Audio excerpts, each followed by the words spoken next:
how are ya? I am CJ, and this is my True Crime Kitchen, where we talk about people who have committed crimes that get them put on death row, I guess. And we cook, we cook something based on a criminal cookbook that I have. That was the most awkward introduction, and I'm probably gonna change it because, you know, whatever. Anyway, we're gonna be cooking out of this book today. I will, of course, as always, link the book in the description below, as well as any tools that I used today, and my t-shirt, which I don't know if you can see, but it says vote like your daughter's rights depend on it. So I'll put a link for that in their description as well. Today's gonna be super short because we're doing a grilled cheese.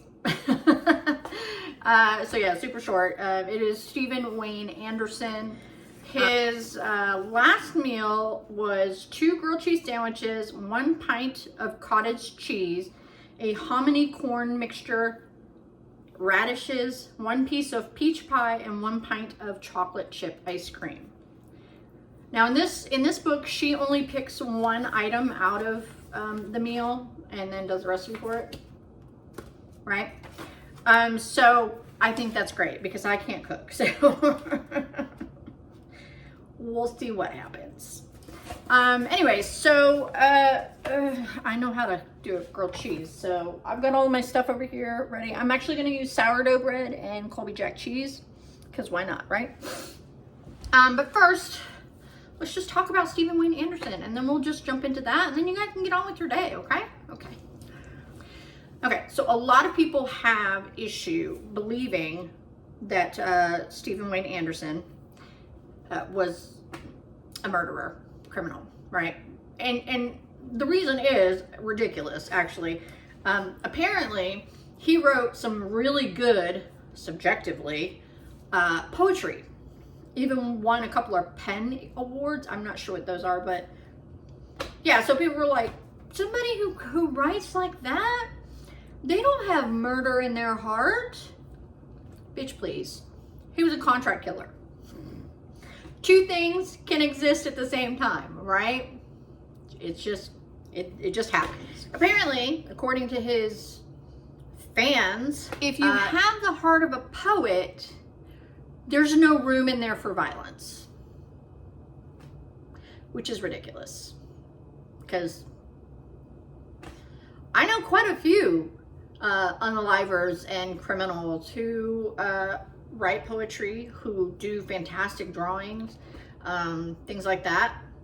But they still unalive those people and committed those crimes. So, I don't know, those people are weird. The people who believe that are weird, I'm sorry. So apparently his fans could not resolve the idea that a brilliant poet with an IQ of 136, with the other Stephan Wayne Anderson, who was a thug and shot a grandmother point blank. He was a lifelong crook who had spent half of his life in and out of jail. But apparently that was too much for his fans to wrap their brains around, right? He wrote beautiful poetry, so he can't have all these criminal activities. Whatever. Now, Anderson committed his first violent crime in 1971 when he burglarized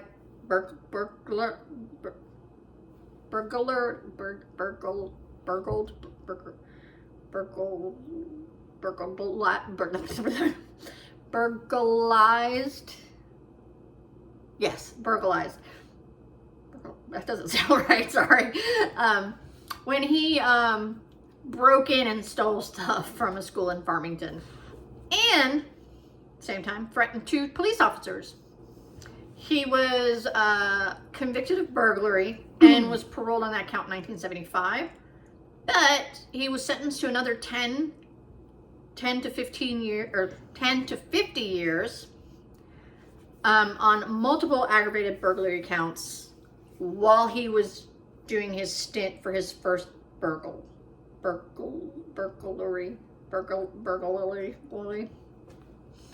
I know I'm having a hard time with that word today. Anyway. While he was in jail, he got into a fight with a fellow inmate Robert Blundell, because he believed that Blundell was a snitch, and snitches get stitches, bitches. I don't know. Anyway, he wasn't tried for that. He wasn't convicted for that, but you know, he did it, right? Because how are you going to hide the fact that you did something like that? Now, everything that I've found, every piece of information I have found has said that Anderson was a contract killer. I have not been able to find anything to prove that, other than the fact that he says he is. He says he is. So I don't know if he's being honest, you know, just unburdening himself once he got caught and he's like, oh yeah, well I did all this other shit too.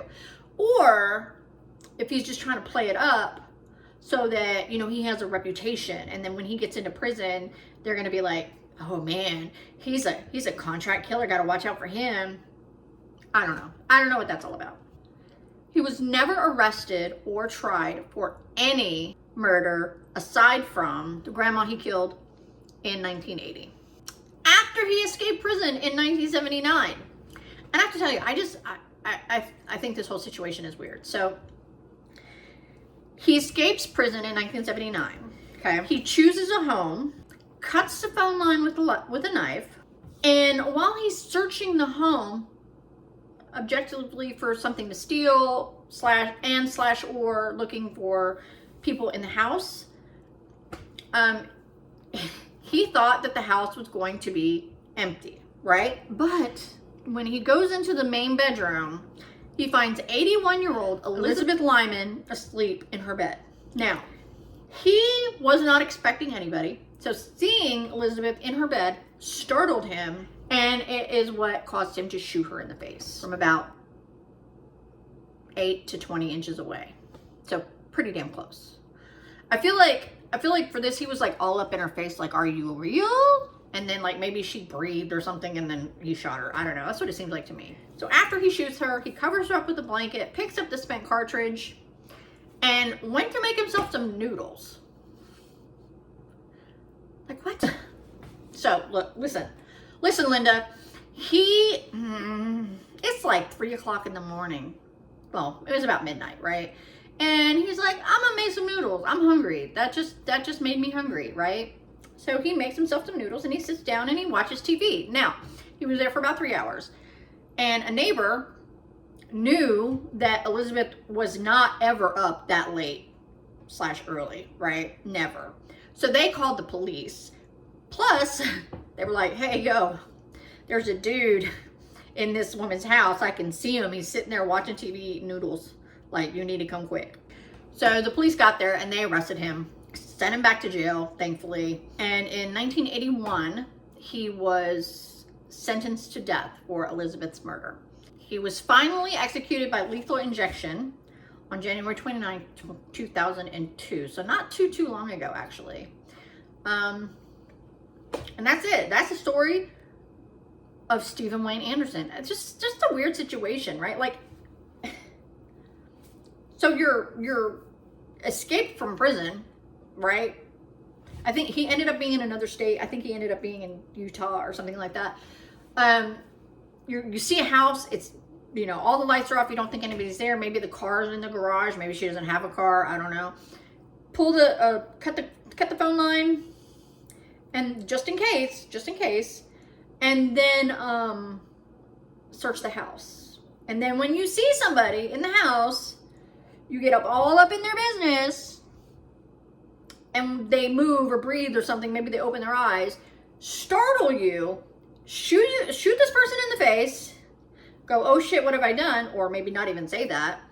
Cover her up with the blanket, pick up your cartridge, put it in your pocket so that there's no evidence laying around, and then go, there's a rumbly in my tumbly, and let's go make some noodles. Like mac and cheese or something like that. I don't know. Angel hair pasta. I don't know what he made. It was noodles. And then just sit there for 3 hours and wait for the police. Because I feel like that's what he was doing. I feel like he was actually waiting for the police to get there. Maybe he was tired from running. I don't know. Anyway, that's the story of Stephan Wayne Anderson. Now let's get this grilled cheese done because I'm hungry. There is a rumbly in my tumbly. Okay? All right, let's go. Okay, so let's turn on our... Actually, no. let's butter some of our bread here. I got sourdough. Yeah, I got sourdough from Walmart.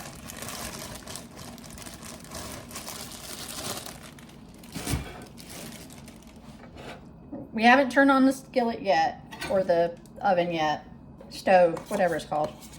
We're gonna put the butter. Now, with the butter, I usually use dairy-free or plant-based butter. I really like the Country Crock with olive oil. It's a little expensive, but you can usually find Blue Bonnet plant-based butter, like cheap or really, really cheap, like on sale or something. And so I'll get those usually as a stick, and then my go-to butter, it's not this, but my go-to tub butter is going to be that Country Crock. This is actually my roommate's butter. I haven't been able to get to the store because my car has been in the shop. So thankfully, though, they sent me a text today, said my car was ready. So I got to wait for a friend to come get me. That's a lot of butter. There we go. And she's going to come get me when she gets off of work, and I'm going to go get my car. I'm so excited. So excited. That's a lot of butter. A lot of butter. Okay. And, okay. We're going to put this little piece right here. We're going to do this. Now, we're going to turn it on medium high. And while that's warming up, I'm going to throw shit all over the place. No, I'm not.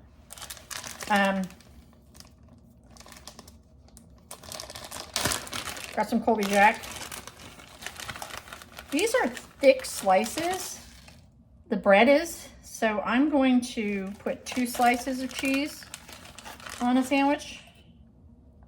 Okay, just like that. And we just wait for it to cook. Some people will put this on top. And then flip it. I don't know. I don't like to do that. Because it usually ends up a mess. Okay, my pan's getting warm. I'm gonna turn this up just a little bit. I like to, yeah, it's still not.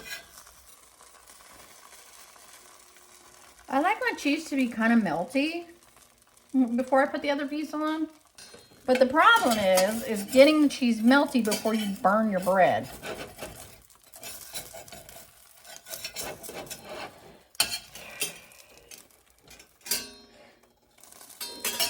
Okay, we're gonna burn the bread here.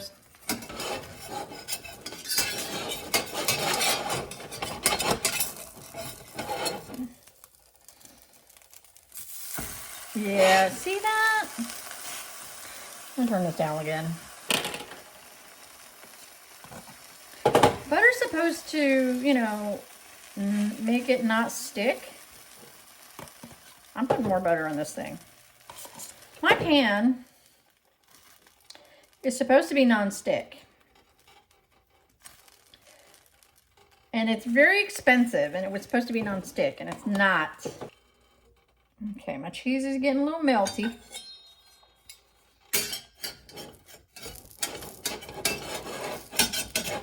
Okay. I'm gonna have to get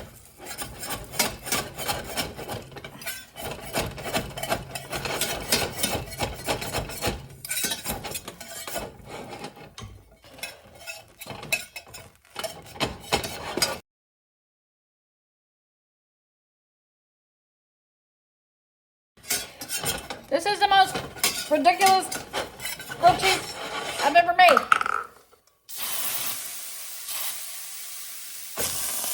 See that? And we're not going to let it stay for very long because the cheese is melty. Ugh. See that? We're going to go with that. Now, normally, I will cut them diagonally. But with this beautiful vase, I'm just going to cut it in half because it's probably not going to work. But it is crunchy. And now I have two beautiful halves of a grilled cheese. I told you, I don't know what the fuck I'm doing in the kitchen. I really don't. I'm gonna go eat this beautiful masterpiece. So thanks for joining me. Please make sure that you subscribe, you hit the like button on this video, and you hit the notification bell, because all of that helps me get seen on the big wide web that is YouTube, and I really need that. You literally could have done anything else with your time, and you chose to spend it with me, and I really appreciate that, especially since I fucked up a grilled cheese. Ooh, do you guys have any tips and tricks on making grilled cheese? Because apparently your girl can't do it. Ooh, that was fun. Anyway, I appreciate you guys. Thank you so much. I hope you have a wonderful rest of your day.